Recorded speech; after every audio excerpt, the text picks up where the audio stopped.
आप सब देख रहे हैं अभी संसारी न्यूज़। तो अभी हम हैं मुजफ्फरपुर जिले के पारू प्रखंड में। तो यहाँ जो कार्यकर्ता सम्मेलन किया जा रहा है 2024 का लोकसभा का सम्मेलन है। ये सम्मेलन से जानने की हम ये कोशिश करेंगे कि सम्मेलन के माध्यम से क्या ये वैशाली के जनता को या पूरे बिहार को जनता को क्या इस सम्मेलन से क्या संदेश देना चाहते हैं। चलिए इनसे हम ये सम्मेलन से ये चीज़ को हम जानने का कोशिश करेंगे। जो वर्ष 2000 जिंदाबाद,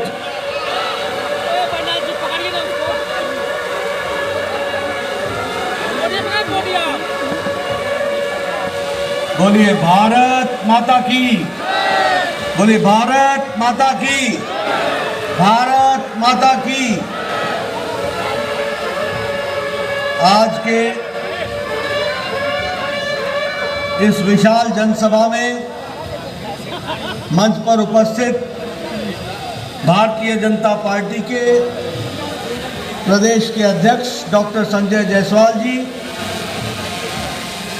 हमारे विधानसभा में प्रतिपक्ष के नेता श्री विजय कुमार सिन्हा जी, हमारे विधान परिषद में प्रतिपक्ष के नेता श्री सम्राट चौधरी जी, हमारे केंद्र में मंत्री श्री नित्यानंद राय जी, हमारे यहाँ के इस क्लस्टर के प्रभारी और भारत सरकार में मंत्री श्री वीरेंद्र कुमार जी, हमारे बड़े भाई और पूर्व में मंत्री रहे सम्मानीय श्री रविशंकर प्रसाद जी, हमारे सांसद मुजफ्फरपुर के श्री अजय निषाद जी, पूर्व उप मुख्यमंत्री तारकिशोर प्रसाद जी, बहन रेणु देवी जी, हमारे बिहार सरकार में पूर्व मंत्री मंगल पांडे जी, सैयद शाह नवाज हुसैन जी, हमारे प्रभारी विनोद तावड़े जी, सह प्रभारी और सांसद हरीश द्विवेदी जी, हमारे भीखू भाई, सम्मानित मंच सबने भी बैठा देख रहा हूं, और यहाँ उपस्थित बिहार की प्रबुद्ध जनता, देवी और सज्जनों, मीडिया के मेरे साथी, प्रिंट मीडिया और इलेक्ट्रॉनिक मीडिया के मेरे साथी, ये मेरा सौभाग्य है कि मुझे आज बिहार की चाणक्य की धरती पर आने का सौभाग्य मिला है। ऐसी धरती जो जागृत धरती है, उस धरती पर आने का मौका मिला है, और विशेष करके वैशाली आने का मौका मिला, जिस वैशाली में हमारे महावीर, भगवान महावीर का जन्म स्थान रहा, जैनों का पवित्र स्थान रहा, बुद्ध की कर्मस्थली भी रही। ऐसे पवित्र स्थान पर आने का मुझे मौका मिला है। मैं अपनी ओर से ऐसी पवित्र धरती को नमन करता हूं और आशीर्वाद लेकर अपनी बात को प्रारंभ करता हूं। मित्रों, हमारे पूर्व वक्ताओं ने बहुत सी बातें मुझसे आने के पहले और विजय जी ने मेरे सामने भी की है। मैं सबसे पहले तो बिहार की जनता को और यहाँ वैशाली में एकत्र आए इतनी बड़ी संख्या में हमारे नौजवान, हमारी माताएं, हमारे बहनें, हमारे बुजुर्ग इस ठंड में यहाँ एकत्र आए हैं। बदलाव चाहता है और नई उमंग के साथ खड़ा होना चाहता है।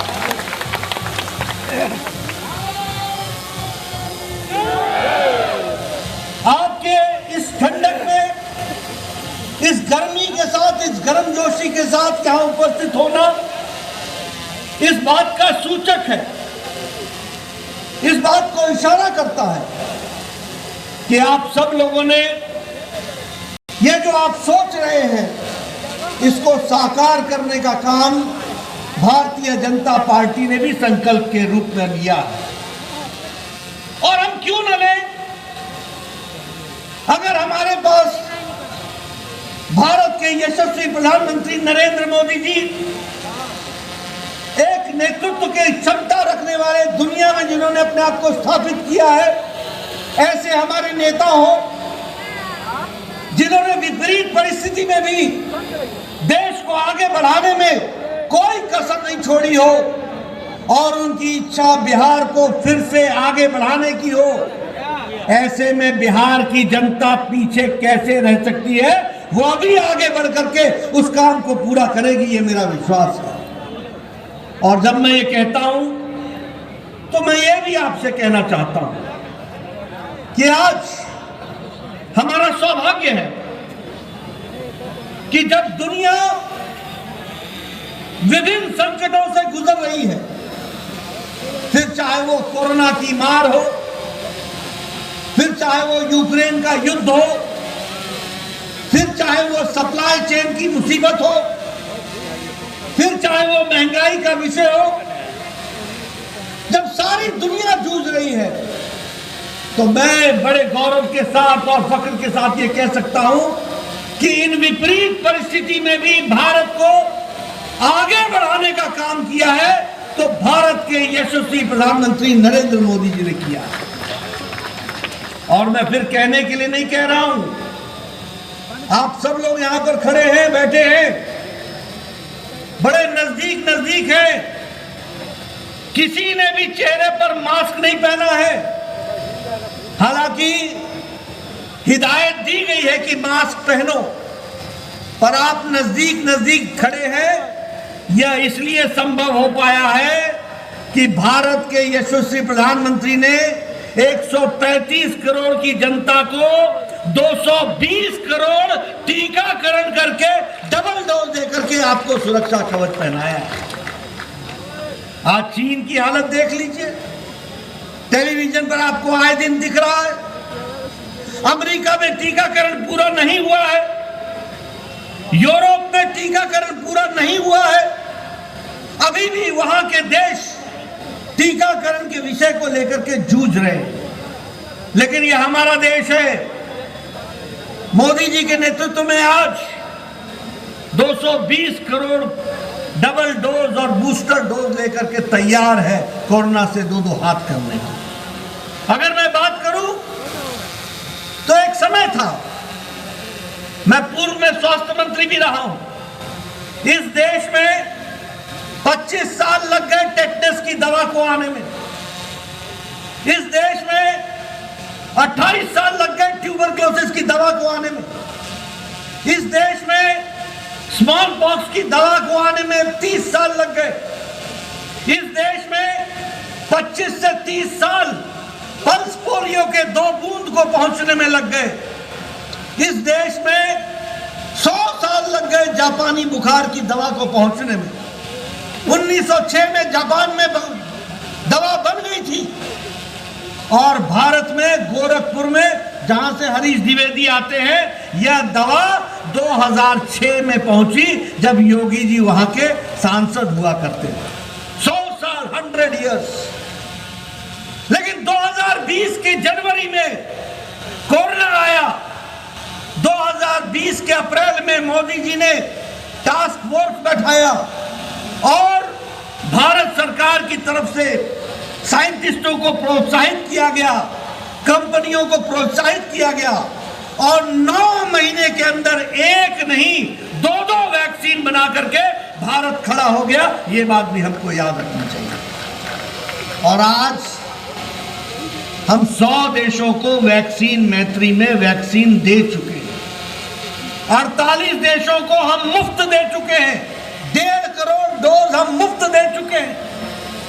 यह भारत का एक आत्मनिर्भर का परिचय है जिसको हमको समझना चाहिए। इसलिए विकास की अगर हम बात करें, देश को आत्मनिर्भर होने की बात करें, तो नए नए आयाम हम लोगों ने स्थापित किए। अभी ये यूक्रेन का युद्ध हुआ, कौन सा ऐसा देश है जो अपने नागरिकों को वापस लाया हो? कौन सा ऐसा देश है? क्या अमेरिका लेकर के आया था? क्या ऑस्ट्रेलिया लेकर के आया? क्या हमारे पाकिस्तान के लोग लेकर के आए? क्या बांग्लादेश के लोग लेकर के आए? क्या श्रीलंका के लोग लेकर के आए? लेकिन भारत के यशस्वी प्रधानमंत्री ने एक समय में पुतिन से बात की, एक समय में ज़ेलेंस्की से बात की, यूक्रेन का युद्ध रुकवाया और 32,000 छात्र सुरक्षा भारत पहुंचाया, ये भारत का बदलती तस्वीर 32,000। और एक बात और सुन लीजिए कि हमारे देश का तिरंगा झंडा लेकर के दूसरे देश के विद्यार्थी भी वो भी सुरक्षित भारत पहुंच गए। यह भी कमाल की बात है। अगर मैं बात करूं, आज 200 साल राज किया हमको ब्रिटेन ने, ब्रिटानिया ने हमको 200 साल राज किया। आज इस आर्थिक मंदी में भी भारत ने ब्रिटानिया को पछाड़ करके दुनिया की हम 5वें नंबर की अर्थव्यवस्था बन गए हैं। दुनिया के हम 5वें नंबर की अर्थव्यवस्था। मैं आपको बताना चाहता हूं, 8 साल पहले 92%, यहां रविशंकर जी बैठे, हमारे पूर्व IT मंत्री हैं, जब ये मंत्री बने थे तो 92%, 92% मोबाइल दुनिया से भारत को आता था।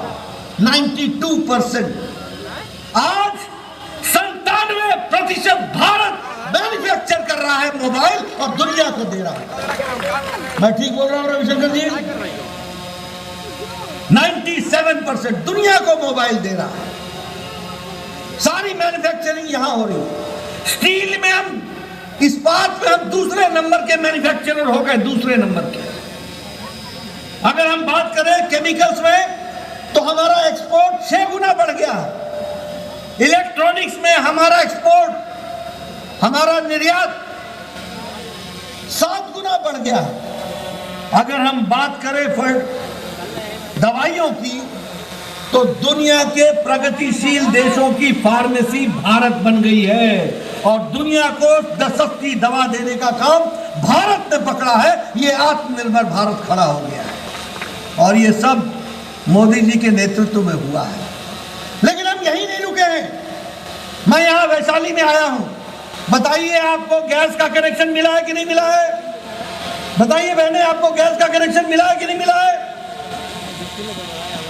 मैं तो गांव से आता हूं, मैंने तो देखा है कैसे बहनें सुबह सुबह उठ करके लकड़ी इकट्ठा करती थी और लकड़ी इकट्ठा करके चूल्हा जलाती थी।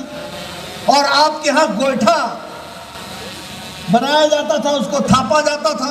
क्या बोलते हैं? थापना ही बोलते हैं, थापना ही ना। गोईठा थापा जाता था, धूप में सुखाया जाता था, उससे चूल्हा जलाया जाता था और तब जाकर के धुएं के बीच में 1 कप चाय बना करके बहनें अपने पति देव को दिया करती थी। आजकल 11 करोड़ बहनें हैं, लाइटर से टक से गैस का चूल्हा जलाती हैं और 15 मिनट में चाय पिलाती हैं और 1 घंटे में भोजन खिला करके पति देव को विदा कर देती हैं कि जाओ काम पर जाओ। ये महिला सशक्तिकरण हुआ। मैं बिहार में बचपन मेरा गुजरा, मैं आपके सामने वो तस्वीर कहना नहीं चाहता हूं, लेकिन क्या ये सच्चाई नहीं थी कि सुबह सूरज उगने के पहले और शाम को सूरज ढलने के बाद हमारी बहनें गांव से निकल करके झुंड की झुंड अपने दैनिक नित्य कर्म के लिए जाया करती थी? क्या ये तस्वीर नहीं देखी? जब मोदी जी ने कहा स्वच्छता अभियान, तो लाल किले पर जब ये बात कही तो उनका मजाक बनाया गया। कहा कि भारत का प्रधानमंत्री शौचालय की बात कर रहा है, वो भी लाल किले से। वो इसलिए मजाक उड़ा रहे थे कांग्रेसी भाई क्योंकि उन्होंने गरीबी देखी नहीं थी, उनको मालूम नहीं था। आज 12 करोड़ बहनों को इज्जत घर दे करके अगर भारत की महिलाओं को इज्जत दिया है तो नरेंद्र मोदी जी ने दिया। 12 करोड़ बहनों को। मेरा बचपन पटना में गुजरा, मैं आसपास के गांव देखा है, मैं जानता हूं। मुझे मालूम है ढिबरी क्या है, मुझे मालूम है लालटेन क्या है, मुझे मालूम है रात कैसे गुजरती थी। ढिबरी जलावा हो, ढिबरी जलावा हो। आज 18,000 गांव थे बिना बिजली के, 18,000 गांव। आज मोदी जी ने 18,000 गांव को बिजली से युक्त कर दिया है और 2.5 करोड़ घरों पे बिजली पहुंचा दी है। ये आप समझिए। बताइए, आजादी आपको किसने दी? कैसी आजादी थी? आप बताइए, प्रधानमंत्री गरीब कल्याण अन्न योजना मिल रही है कि नहीं मिल रही है? 5 किलो गेहूं मिलता है कि नहीं मिलता है? 5 किलो चावल मिलता है कि नहीं मिलता है? आज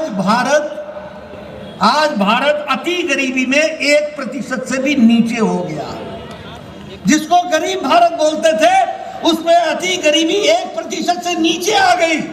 और ये इसलिए आई है कि प्रधानमंत्री मोदी जी ने 80 करोड़ की जनता को 2 वक्त की रोटी का इंतजाम किया, 5 किलो गेहूं, 5 किलो चावल और 1 किलो दाल देने की व्यवस्था की है। मुझे याद है, मैं जब पहली बार एमएलए बना तो मेरे पास, और आप सब लोग जितने एमएलए बने सबका आपने देखा होगा, इसका इलाज कराना है, इसका बाईपास होना है, इसको स्टंट लगना है, इसका किडनी का ऑपरेशन होना है, इसका गुर्दे का ऑपरेशन होना है, इसका लीवर का ऑपरेशन होना है, इसको 3 लाख लगेगा, इसको 2.5 लाख लगेगा। और मैं स्वास्थ्य मंत्री होता था और मैं कहता था, देखो भैया, मैं इतना तो नहीं दे पाऊंगा, कुछ तुम इंतजाम कर लो, मैं तुमको 1 लाख दे देता हूं। आपको जानकर खुशी होगी कि मोदी जी ने आयुष्मान भारत में 10 करोड़ 74 लाख परिवार, यानी 50 करोड़ लोग, और 50 करोड़ लोग का मतलब होता है सारी अमेरिका की जनसंख्या, सारी मेक्सिको की जनसंख्या, सारी कनाडा की जनसंख्या और आधी यूरोप की जनसंख्या जोड़ लो तो भारत का आयुष्मान भारत बनता है। इस बात को समझना चाहिए। और क्या किया? इन गरीब लोगों को 5 लाख रुपए का गंभीर बीमारी से लड़ने के लिए स्वास्थ्य का कवच दिया, 5 लाख रुपए, और हर साल दिया। अगर 2022 में आपका 5 लाख खर्च हो गया तो 2023 की जनवरी को मोदी जी फिर से आपके लिए 5 लाख रुपए लेकर के तैयार है कि अगर कोई गंभीर बीमारी होती है तो आपका इलाज होगा। क्या ये बदलता भारत है कि नहीं है? बोलिए, ये बदलता भारत है कि नहीं है? मैं यहां से आ रहा था, अभी मैं निकला। आप बताइए, ये जेपी सेतु कब बना? आप बताइए, विकास के लिए आपके गंगा पर ही 5 बड़े ब्रिज बन रहे हैं कि नहीं बन रहे? बन रहे हैं कि नहीं बन रहे? 5 बड़े ब्रिज। एक क्रांति आ रही है। मैं जब हेलीकॉप्टर से कई बार जाता हूं तो हर नदी पर देखता हूं कहीं ना कहीं कोई ना कोई पौवा खड़ा हो रहा है, कोई ना कोई ब्रिज बन रहा है। ये 3 किलोमीटर का है, ये 6 किलोमीटर का है, ये 7 किलोमीटर का है। आप तो 6 और 7 किलोमीटर गिनते हैं ना, मैं तो गिनता हूं कि पैसे कितने लगे तो पता लगता है ये 1,500 करोड़ का है, ये 2,500 करोड़ का है, ये 3,000 करोड़ का है, ये हजारों करोड़ की ब्रिज आज बन रहे हैं। ये बिहार की तस्वीर और तकदीर बदल डालेंगे, इस बात को भी हमको याद रखना चाहिए। और मित्रों, मैं बड़े गौरव के साथ कहता हूं, ये सब काम कब हुए? जब भारत के प्रधानमंत्री मोदी जी बने। 1,25,000 करोड़ का मोदी जी ने ऐलान किया था। 56,000 करोड़ के तो आपके सड़कें बन रही हैं, नेशनल हाईवे बन रहे हैं। 3,000 किलोमीटर की आपके नेशनल हाईवे थी, आज 5,500 किलोमीटर की नेशनल हाईवे बन रही। एक नया इंतजाम के साथ काम हो रहा है। लेकिन हाँ, एक बात मैं जरूर कहना चाहूंगा कि ऊपर से हम लक्ष्मी तो पूरी दे दें, लेकिन अगर नीचे जंगल राज हो तो लक्ष्मी का क्या करना? मैं ठीक बोल रहा हूं क्या? अगर ऊपर से हम आपकी मदद भी कर दें और नीचे अगर जंगल राज हो तो क्या होगा? भ्रष्टाचार होगा, और भ्रष्टाचार के साथ साथ विकास में गतिरोध होगा। मैं यहां बैठा हूं, अभी गोपाल ठाकुर जी मेरे को मिले थे। मैं जानना चाहता हूं, मैंने नीतीश जी से एक बार नहीं 4 और 5 बार बतौर स्वास्थ्य मंत्री कहा कि दरभंगा का all India institute of medical sciences के लिए जमीन दीजिए। बड़े मुश्किल से जमीन मिली है, लेकिन मैं हिमाचल से आता हूं, मैंने भी एक बिलासपुर में एम्स बनाया। कोरोना के दौरान भी 5 साल के अंदर एम्स का शिलान्यास भी किया और एम्स बन करके तैयार भी हो गया। ये स्थिति हुई है। लेकिन बिहार में चीजें खिसकती नहीं है। फिर भी हमने कहा है 1,200 करोड़ रुपए भारत सरकार ने, मोदी जी ने दरभंगा के all India institute of medical sciences के लिए दे दिए हैं। बिहार सरकार ने 85 एकड़ जमीन हमको दे दी है, हमको 200 एकड़ चाहिए, उसकी व्यवस्था करनी होगी और उसको आगे बढ़ाना होगा हर दृष्टि से। आप बताइए, ये शाहनवाज हुसैन हमारे मंत्री थे, इन्होंने मखाना इंडस्ट्री को आगे बढ़ाने का काम किया कि नहीं किया? और जहां छोड़ा वहीं रुक गया, जहां छोड़ा वहीं रुक गया। आप बताइए, ऐसी सरकार को रहने देना है क्या? ऐसी सरकार को रहने देना है क्या? मुझे नहीं मालूम कि नीतीश जी ने जो भी फैसला किया है ये उनको मुबारक, वो जाने, लेकिन क्या सोच के किया? बिहार की जनता का क्या किया? भारतीय जनता पार्टी, हमारे कार्यकर्ता, हम सब लोग बिहार को विकास की ओर ले जाना चाहते थे। अब मैं नीतीश जी के लिए उन शब्दों का प्रयोग नहीं करूंगा जिन शब्दों के साथ आजकल उनका वो पर्यायवाची बन गए, लेकिन मैं इतना जरूर कहूंगा कि उन्होंने बिहार की जनता के जनादेश का निरादर किया है। उन्होंने बिहार की जनता के जनादेश को का अपमान किया है और उन्होंने बिहार की जनता को धोखा दिया है। बोलो, नीतीश जी धोखा देलन कि ना? धोखा देलन कि ना? आयकर जवाब दिया जाए कि ना? जवाब दिया जाए कि ना? आज जवाब दिया जाए प्रजातंत्र के रूप में। कहा है कि हम गणतंत्र के जननी के धरती पर खड़ा बा, हम भारत के गणतंत्र की जननी की धरती पर खड़े हैं, इसलिए प्रजातांत्रिक तरीके से इसका जवाब दिया जाएगा। हम यहां पर सत्ता भोगने नहीं आए थे, हम कुर्सी पर बैठने नहीं आए थे, हम बिहार की जनता की सेवा के लिए आए, हम बिहार की तस्वीर और तकदीर बदलने के लिए आए, हम बिहार को विकास की ओर ले जाने के लिए आए। क्या कारण था कि आपका पटना का all India institute of medical sciences एक बड़ी बुरी हालत में था? और क्या कारण था जब हमारी सरकार बन गई तो 5 साल के अंदर उसको हमने फिर से जागृत किया और कोरोना के दौरान सबसे ज्यादा लड़ाई लड़ने वाला संस्थान all India institute of medical sciences Patna बन गया? क्या कारण था? मंगल पांडे जी बताएंगे वो इंस्टीट्यूट, वो कौन सा इंस्टीट्यूट था? IGIMS। क्या कारण था? क्यों हुआ? उसको पैसे नहीं मिल रहे थे। आपने भारत सरकार में हम लोग को बैठाया, मोदी जी का आशीर्वाद मिला, दुगनी ताकत के साथ मैंने इनको पैसे देकर के उसको फिर से रिवाइव किया था। क्या कारण था कि वही PMCH Patna medical college hospital जहां मैं भी जन्म लिया हूं, वो वहीं का वहीं खड़ा था।